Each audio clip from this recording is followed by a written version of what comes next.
All right, you whippersnappers and seasoned veterans of life, pull up a comfy chair and try not to complain too much about the drought.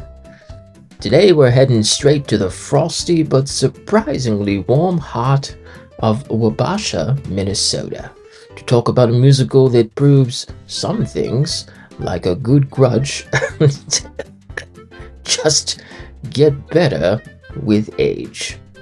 So grab your fishing tackle, brace yourself for some frosty wisecracks, and prepare to defrost your hearts.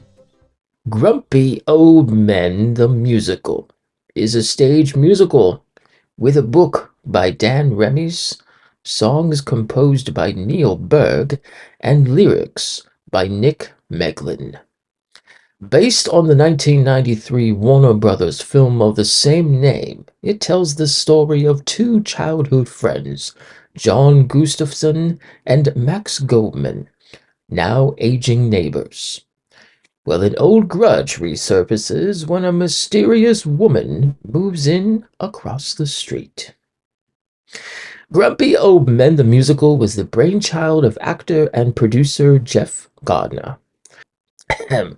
With a goal to produce a Broadway musical, he felt the 1993 film Grumpy Old Men, with its Midwestern backdrop and rich emotional story, was a well-suited to musical adaptation. Imagine saying that 5 times fast. In 2007, an unpublicized table read of the first draft took place in North Hollywood. It featured two-time Tony winner George Hearn, Sweeney Todd original cast member Len Carew, Broadway's original Grease actress Adrienne Barbeau, 1990s Dick Tracy actor Charles Durning, Saturday Night Live's first black cast member Mr. Garrett Morris, Finding Nemo's Vicki Lewis, and 1975's Hester Street actress Carol Kane. In 2011, a limited engagement of the production opened at the Royal Manitoba Theatre Centre in Winnipeg, Canada, starring actor, composer, and director Mr. John Rubinstein, film, stage, and television actor John Shook, Golden Girl actress Susan Anton, as well as the original voice of Oogie Boogie and original star of Cats, the late, great Mr. Ken Page.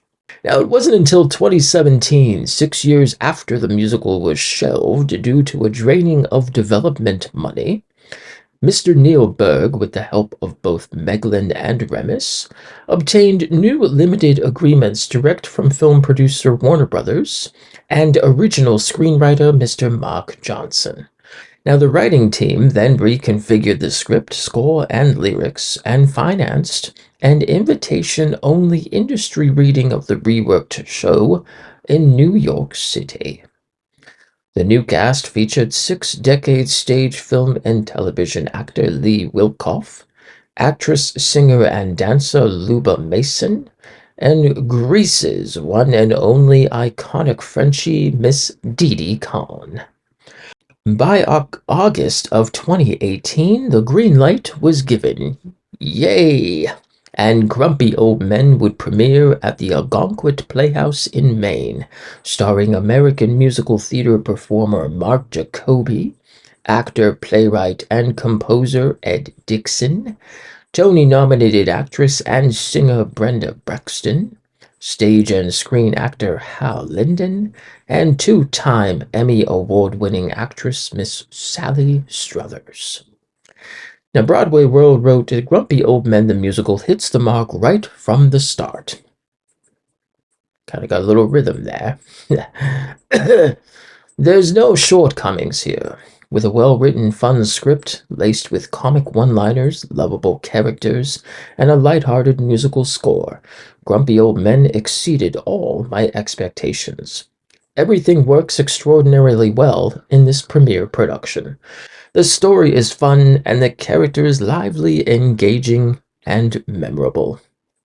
It has every element of a solid musical that could easily become a favorite of theater-goers everywhere.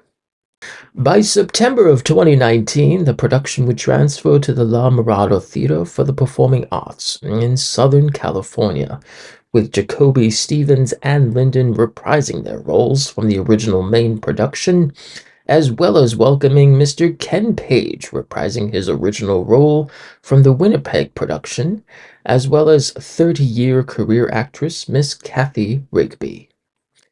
Now, the show report wrote, "This grumpy hoorah remains natural and poignant. Much of that credit significantly belongs to scriptwriter Dan Remis. His compassion in his book for these now well-known characters eschews real sentimentality and provides a certain dignity even amid the ribald banter and utter puerility of the pension-age adolescence." Who wrote this? A guilty pleasure of a musical. And Bucking Trends called it a highly entertaining, life-affirming, feel-good fiesta of a new show. And folks, that brings us to our delightful and occasionally frostbitten visit to Grumpy Old Men the Musical. We've seen that even after decades of bickering, there's always room for unexpected love, renewed friendship, and a whole lot of laughter. This show isn't just about two guys being grumpy. It's a charming reminder that life keeps throwing surprises, no matter your age, and that sometimes the best way to get through it is with a well-aimed insult and a hidden soft spot. Until next time, stay frosty, stay feisty, and don't forget to keep a smile on your face, even if it's just a little one. Come on, Max, let's go fishing. You can tell me all about your first ice fishing adventure. Who knew a fishing rivalry could be so catchy?